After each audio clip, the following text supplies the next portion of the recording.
Old Testament stories tell of a gigantic sea monster called Leviathan. God created this creature, according to the Bible, as a symbol of his majesty. Leviathan is described in the book of Job as a monstrous marine dragon whose very presence makes men paralyzed with fear. A challenge to the beast would be death. No one would dare wake it up from its slumber. God paints Leviathan as not only a titan, but practically as also being completely invincible. It can create huge waves with its movements. Its teeth are so strong it can be used to make weapons, and it has scales so tight air couldn't pass through them.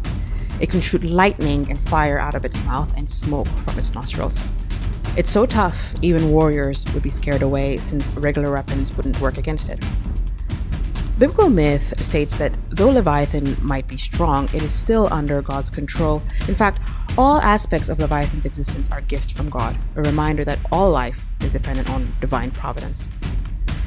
The book of Revelation uses Leviathan as a symbol for the chaotic and difficult times that will come at the end of the world. It represents the struggle between good and evil and the challenges humanity will have to overcome before the end of the world. This apocalyptic setting ties Leviathan to judgment and salvation, showing the hardships that everyone will have to overcome in order to see a better future. Many of us are familiar with the mythical story of Adam and Eve, who are traditionally regarded as the first couple created by God.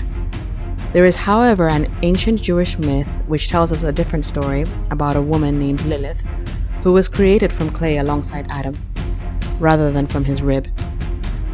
Unlike Eve, Lilith was considered Adam's true equal, having been created in a similar manner by God.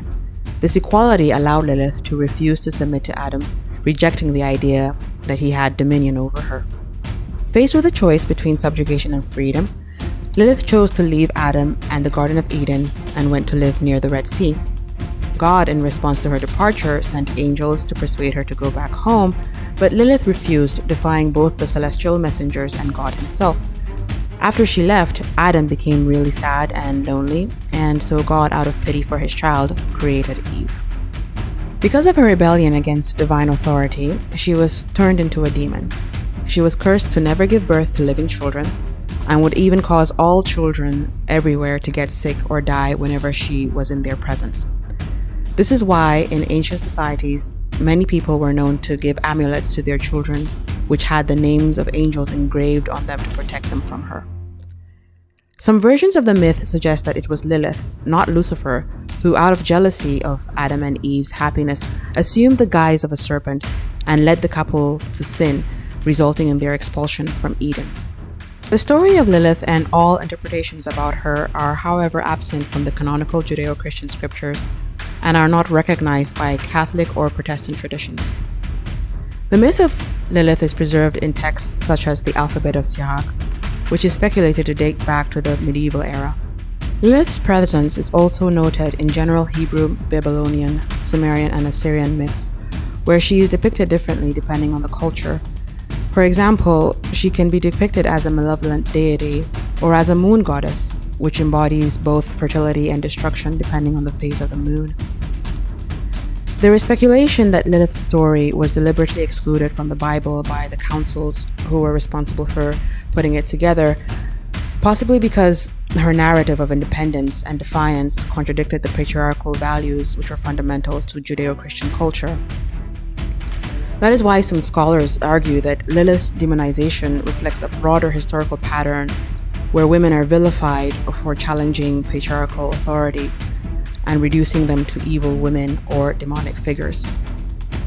I, however, have a different perspective about this. I think she correctly represents the negative aspects of womanhood and of nature. Nature is usually presented as being female or a mother, and we know that nature is both good and bad and can both give and take away life.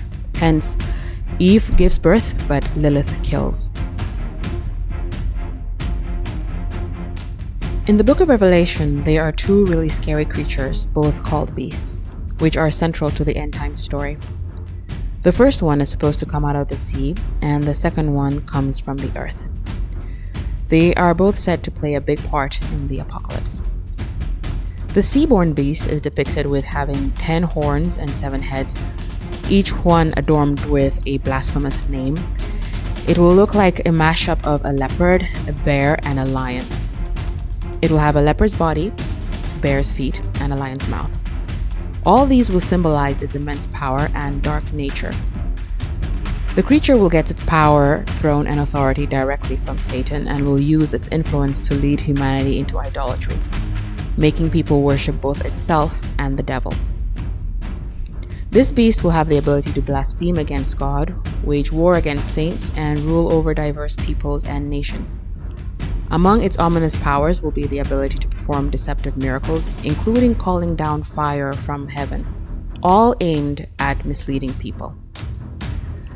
This beast is also associated with the infamous Mark of the Beast, and no one during these dark times will be able to buy or sell anything without having this mark. This mark will be the name of the beast, which translates to the number 666. The second beast, coming up from the earth, will look different from the first. It shall look like a lamb, but with 2 ugly horns, and shall have the voice of a dragon. It will appear friendly on the outside, but that will just be a mask used to cover up its malicious agenda. Its job will be to make everyone worship the first beast and push them to get the 666 mark.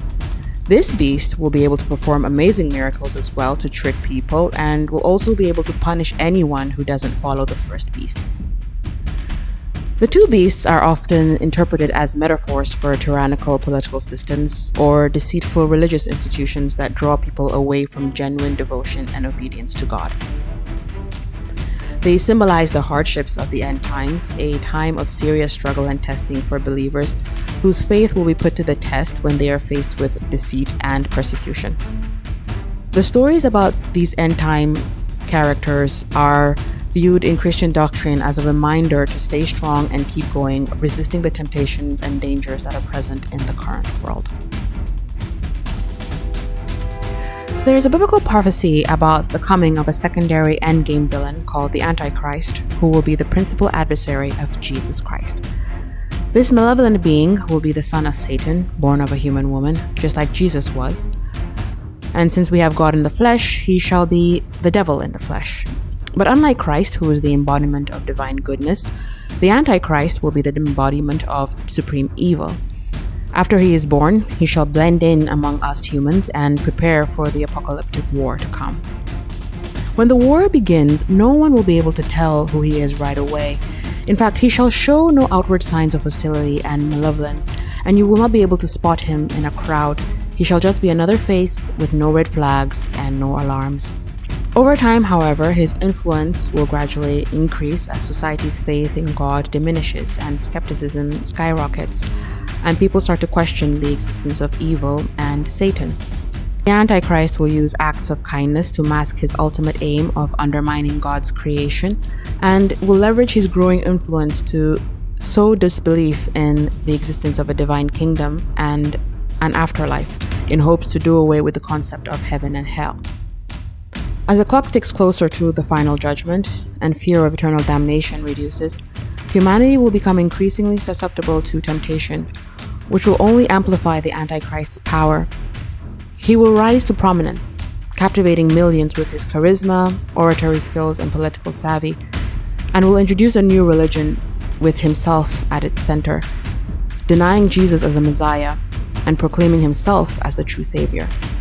His influence will be so great that it will penetrate the very heart of the Christian church and leverage its structure to erode true faith from within. He shall use miracles to deceive millions and command his followers to engrave the notorious mark of the beast 666 on their bodies. He will encourage people to question the very essence of good and evil and shall push for total freedom, arguing that the moral teachings of the scriptures are dogmatic and old school. His doctrine will argue that it's because of traditional values that human beings cannot progress, causing many people to give up their faith. Throughout history, numerous figures, including Nero, Napoleon, and Hitler, have been associated with the Antichrist persona. Even the Pope could not escape this label when Martin Luther criticized the Catholic Church's practices. The term has also been broadly applied to those who reject Jesus' divinity, extending at times to Jews and Muslims. The true Antichrist, however, according to prophecy, will surface unexpectedly, and it will be too late by the time people realize who he is. Only when his power has reached its peak and many people have been swayed by his false doctrine will Jesus then return to redeem the faithful and initiate a cosmic clash of titans. The enduring speculation about the Antichrist's identity, especially in some Protestant circles who teach that he will probably be one of the popes, highlights the deep-seated fears Christians possess concerning this apocalyptic figure. In the beginning, God created the heavens and the earth. On the first day, he created light and separated it from the darkness. The second day saw the creation of the sky, the dawn, and all the angels, including the archangels and the cherubim, who went on to live in heaven. Among them were the notable angels such as Gabriel, Michael, Uriel, and Raphael. And yet one angel stood out from the crowd for his unparalleled beauty, splendor, and power. Known by many names, including Morning Star and Lucifer, he was the most beautiful being God had ever created. However, Lucifer's pride, a trait that later became known as one of the 7 deadly sins, led to his downfall. His vanity and arrogance drove him to aspire to become greater than God, sit on the heavenly throne, and become God himself. Driven by this ambition, Lucifer, also known as the father of lies, managed to persuade a third of the angels in heaven to rebel against their creator. And then the battle was on. On one side was Lucifer and all his followers, and on the other side was the heavenly militia led by the archangel Michael. Even with Lucifer's top skills, Michael proved to be a formidable foe and was armed with a flaming sword and the blessing of God. The battle concluded with Lucifer and his cohorts being cast out of heaven, condemned to hell, and forever estranged from divine grace. As a result of his defeat, Lucifer became enraged and sought vengeance on humanity, God's most prized creation. Transforming into a serpent, he infiltrated the Garden of Eden and tempted Eve, Adam's innocent wife, with the forbidden fruit. He convinced her that consuming the fruit would grant her divine knowledge and the ability to know the difference between good and evil. And so she ate it and fed her husband, resulting in their expulsion from paradise. Following this, the Prince of Darkness focused on separating other people from God, tempting them to sin to prevent as many people as possible from re-entering paradise. Despite his initial success and continued campaign, the ultimate judgment and condemnation await Lucifer and all those who were expelled alongside him once Jesus Christ returns.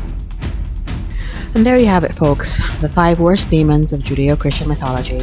If you like this video, please like, comment, and subscribe, and I shall see you in the next one. Thank you. Bye-bye.